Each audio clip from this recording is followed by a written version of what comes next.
என் பெயர் ரேஷ்மி. நான் 3ஆம் வகுப்பு படிக்கிறேன். பிறந்த சிறந்த மொழிகளிலே சிறந்தே பிறந்த மொழியாகிய தாய்மொழியாம் செந்தமிழுக்கு முதல் கண் வணக்கத்தை தெரிவித்துக் கொள்கிறேன். அவையில் இருக்கும் அனைவருக்கும், ஆன்றோருக்கும் சான்றோருக்கும், என்னை போன்றோருக்கும், எனது சகோதர சகோதரிக்கும் வணக்கத்தை தெரிவித்துக் கொள்கிறேன். இன்று நான் பேச எடுத்துக்கொண்டதற்கு பெருந்தலைவர் காமராஜரின் வாழ்க்கை வரலாறு.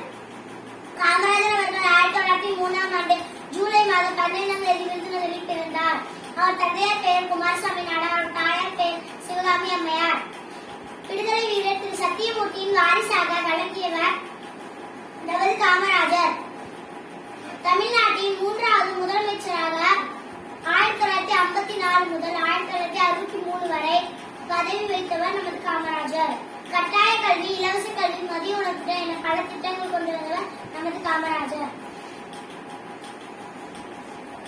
1976இல் இந்தியாவின் உயரிய விருதான பாரத ரத்னா விருது நமது கருப்பு காந்திக்கு வழங்கப்பட்டது.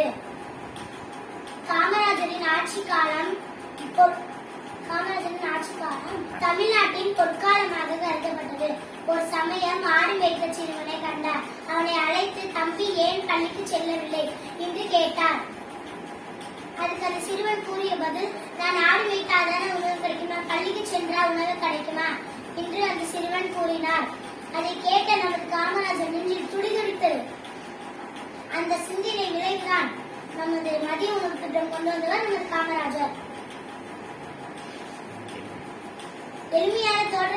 எளிமையான தோற்றத்தையும் வாழ்க்கையும் வாழ்ந்த தியாக செம்மல் கர்ம வீரர் காமராஜர் அவர்கள்.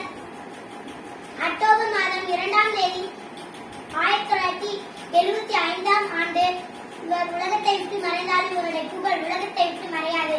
நான் நட்சத்திரத்தை குறிவைத்து சுட்டேன். நான் சுட்டது நட்சத்திரமா அல்லது மரமா என்று நீங்கள் கூறுங்கள். இத்துடன் உரையை முடிக்கின்றேன். நன்றி, வணக்கம்.